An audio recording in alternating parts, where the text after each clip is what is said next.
दोस्तों, मैं द ज्ञान गंगा एजुकेशन चैनल पर आप सभी का स्वागत करता हूं।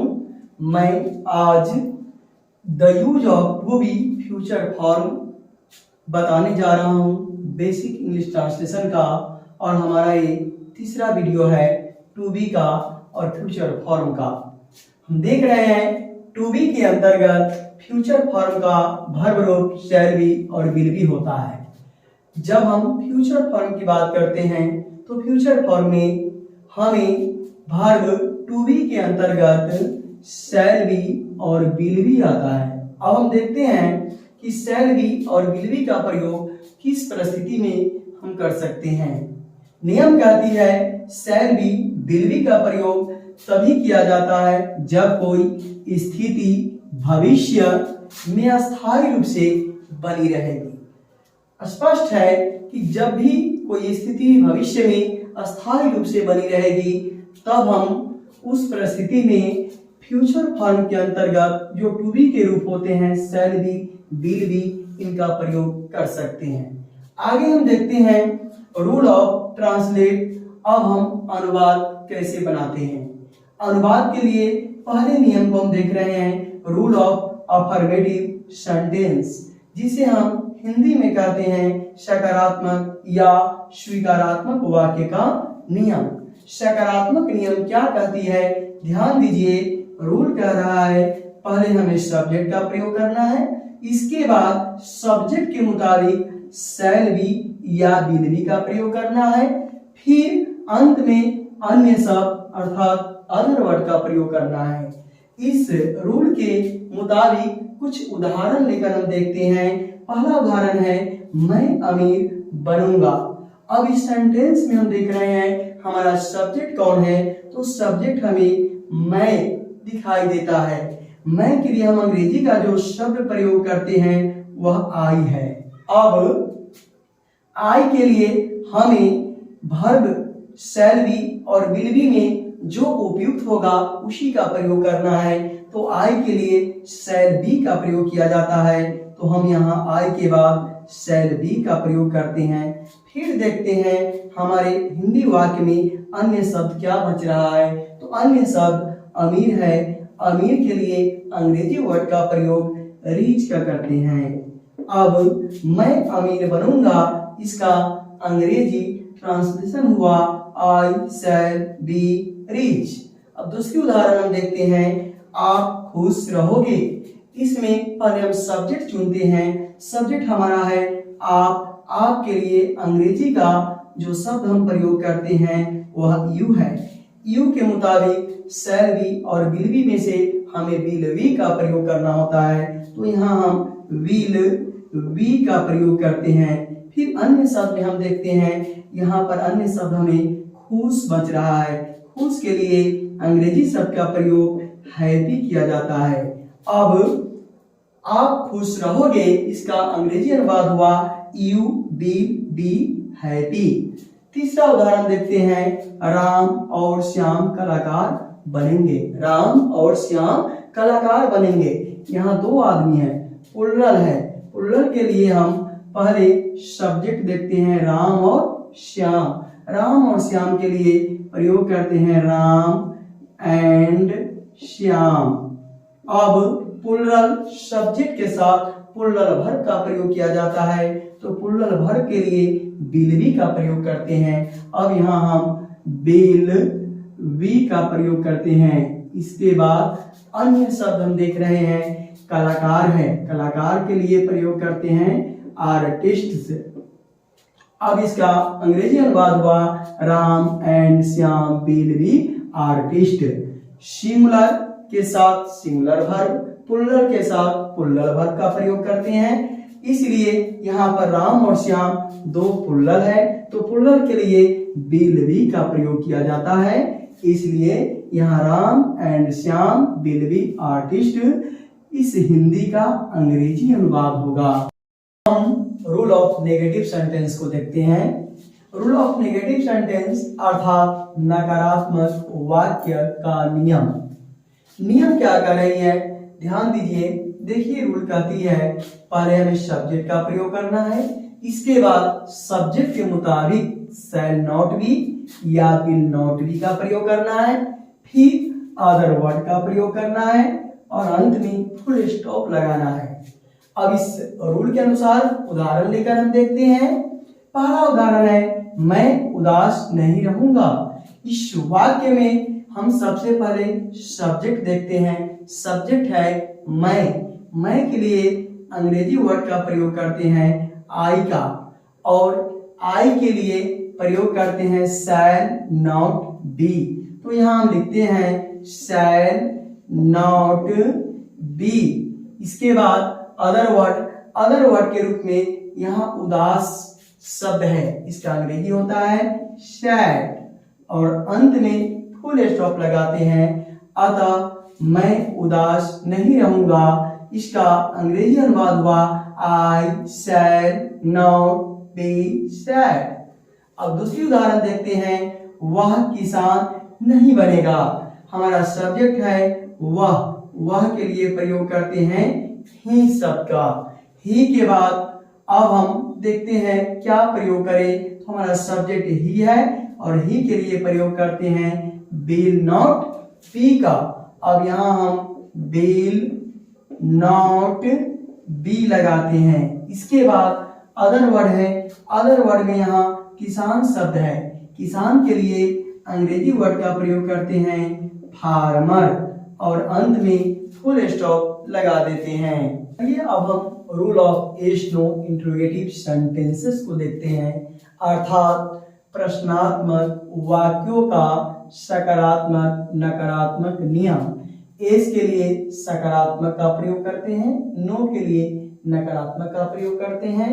अब एस के लिए रूल नंबर 1 को देखते हैं। देखिए रूल नंबर 1 क्या कह रही है। रूल नंबर 1 कहती है शैल या बी, इसके बाद सब्जेक्ट का प्रयोग करना है, इसके बाद बी का प्रयोग करना है, इसके बाद अदर वर्ड का प्रयोग करना है, इसके बाद साइन ऑफ इंटरोगेशन अर्थात प्रश्नवाचक चिन्ह का प्रयोग करना है। अब हम इस रूल के मुताबिक उदाहरण लेकर देखते हैं। पहली उदाहरण है क्या मैं उदास रहूंगा। अब हम सबसे पहले इसमें सब्जेक्ट को देखते हैं। सब्जेक्ट हमारा मैं है, और मैं के लिए अंग्रेजी का आई शब्द का प्रयोग करते हैं और आई के लिए शैल का प्रयोग करते हैं। तो हम यहाँ शुरू करते हैं पहले शैल से। शैल के बाद सब्जेक्ट का प्रयोग करना है, जो सब्जेक्ट हमारा आई है।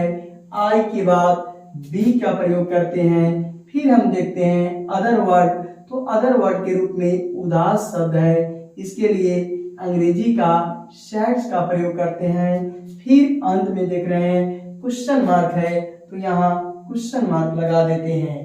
अब हम दूसरी उदाहरण को देखते हैं। उदाहरण कह रही है क्या वह किसान बनेगा।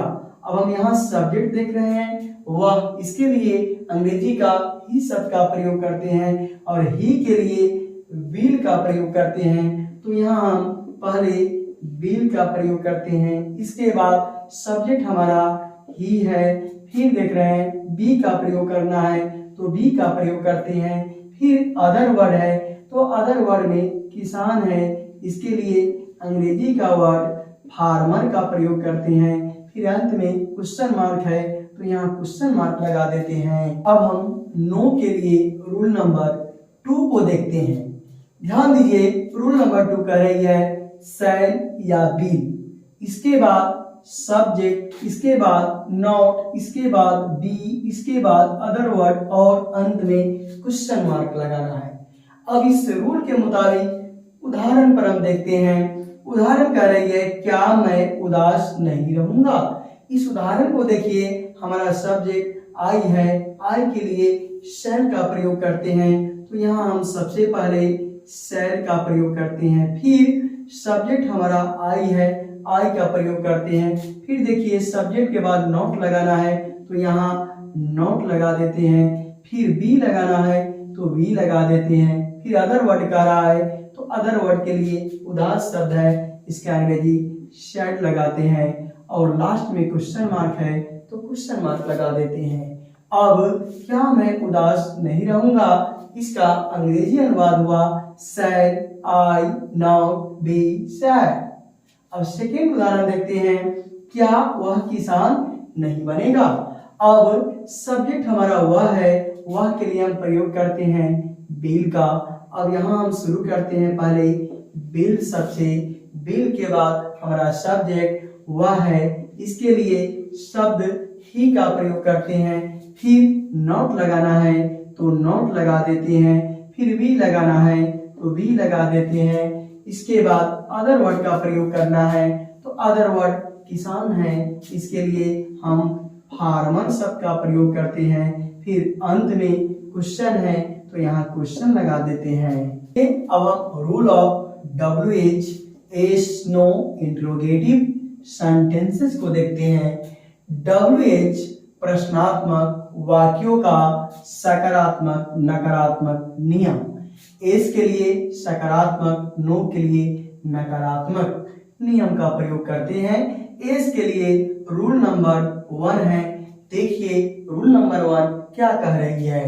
रूल नंबर 1 कहती है पहले हमें WH वर्ड का प्रयोग करना है, इसके बाद शैल या बील, इसके बाद सब्जेक्ट, इसके बाद बी, इसके बाद अदर वर्ड और अंत में क्वेश्चन मार्क का प्रयोग करना है। अब हम इस रूल के अनुसार उदाहरण लेकर देखते हैं। पहला उदाहरण है मैं क्यों उदास रहूंगा। ध्यान दीजिए पहले इस हिंदी वाक्य में देखिए क्यों, एक क्यों ठीक वाक्य के बीच में है, तो इस प्रकार के जो सेंटेंस होते हैं एक WH इंट्रोगेटिव सेंटेंस कहलाते हैं। अब रूल के मुताबिक पहले हमें WH का प्रयोग करना है, तो WH के लिए हम क्यों शब्द को देखते हैं। क्यों की अंग्रेजी होती है why। अब WH के बाद शैल या बील का प्रयोग करना है और वह सब्जेक्ट के अनुसार प्रयोग करना है। तो हमारा जो सब्जेक्ट है वह मैं है, मैं के लिए प्रयोग करते हैं आई का, और आई के लिए प्रयोग किया जाता है शैल का। अब हम why शैल, इसके बाद सब्जेक्ट है मैं, तो आई का प्रयोग करते हैं। फिर देखते हैं बी लगाना है तो बी लगा देते हैं। फिर अदर वर्ड है तो अदर वर्ड में उदास शब्द है, इसके लिए प्रयोग करते हैं सैड का, और लास्ट में क्वेश्चन मार्क है तो क्वेश्चन मार्क लगा देते हैं। अब दूसरी उदाहरण देखते हैं, वह क्यों खुश रहेगा। अब यहाँ हम WH देख रहे हैं, क्यों है, क्यों के लिए WH का प्रयोग करते हैं, तो हमारा अंग्रेजी वर्ड होता है why, अर्थात क्यों के लिए why का प्रयोग करते हैं। इसके बाद सैड या बील सब्जेक्ट के अनुसार लेना है, तो हमारा सब्जेक्ट वह है, इसका अंग्रेजी ही होता है। ही के लिए हम विल का प्रयोग करते हैं, तो why के बाद विल लगाते हैं। इसके बाद सब्जेक्ट वह है, इसके लिए ही का प्रयोग करते हैं। फिर बी है तो बी लगाते हैं। इसके बाद अदर वर्ड का प्रयोग करना है, तो अदर वर्ड में यहाँ खुश शब्द है, इसके लिए अंग्रेजी का हैप्पी शब्द का प्रयोग होता है। फिर अंत में देख रहे हैं क्वेश्चन लगाना है, तो यहाँ क्वेश्चन लगा देते हैं, अर्थात वह क्यों खुश रहेगा। इसका अंग्रेजी अनुवाद हुआ why will he be happy। चलिए अब हम रूल नंबर 2 देखते हैं। रूल नंबर 2 क्या कहती है। रूल नंबर 2 कह रही है पहले हमें WH का प्रयोग करना है, इसके बाद शैल या बील, इसके बाद सब्जेक्ट, इसके बाद नॉट, इसके बाद बी, इसके बाद अदर वर्ड और अंत में क्वेश्चन मार्क का प्रयोग करना है। इस रूल पे हम कुछ उदाहरण लेकर देखते हैं। पहला उदाहरण है हम लोग क्यों नहीं खुश रहेंगे। पहले हम यहाँ देख रहे हैं क्यों, क्यों शब्द का अंग्रेजी why होता है, जो WH के लिए ही प्रयोग की जाती है, इसलिए अब हम यहाँ why का प्रयोग पहले करते हैं। फिर देखते हैं सब्जेक्ट के मुताबिक हमें शैल और बील लाना है, तो इसमें हमें सब्जेक्ट के रूप में हम लोग हैं, तो हम लोग के लिए अंग्रेजी के बी शब्द का प्रयोग करते हैं और बी के लिए शैल का प्रयोग करते हैं, इसलिए why के बाद शैल लगाते हैं। फिर सब्जेक्ट वी का प्रयोग करते हैं। इसके बाद नॉट है तो नॉट लगाते हैं, फिर बी है तो बी का प्रयोग करते हैं। इसके बाद अदर वर्ड है तो अदर वर्ड के लिए खुश शब्द है, इसके लिए हैप्पी का प्रयोग करते हैं। और अंत में क्वेश्चन है तो क्वेश्चन लगा देते हैं। अब हमारा अंग्रेजी अनुवाद हुआ why shall be not be happy. अब हम दूसरी उदाहरण देखते हैं। दूसरी उदाहरण है वह क्यों नहीं उदास रहेगा। क्यों के लिए अंग्रेजी वर्ड व्हाई का प्रयोग करते हैं। अब हमारा जो सब्जेक्ट है वह है, इसके लिए अंग्रेजी का ही शब्द का प्रयोग करते हैं और ही के लिए बील का प्रयोग किया जाता है। अब वाई के बाद बिल का प्रयोग करते हैं। फिर सब्जेक्ट है, सब्जेक्ट हमारा वह है, इसके लिए ही शब्द का प्रयोग करते हैं। फिर देख रहे हैं सब्जेक्ट के बाद हमें नॉट का प्रयोग करना है तो नॉट का प्रयोग कर देते हैं। नॉट के बाद बी का प्रयोग करना है तो बी लगा देते हैं। फिर अदर वर्ड है तो अदर वर्ड में यहाँ उदास शब्द है, इसके लिए सैड का प्रयोग करते हैं। फिर लास्ट में देख रहे हैं क्वेश्चन लगा है तो यहाँ हम क्वेश्चन लगा देते हैं। अब वह क्यों नहीं उदास रहेगा, इसका अंग्रेजी अनुवाद हुआ why will he not be sad.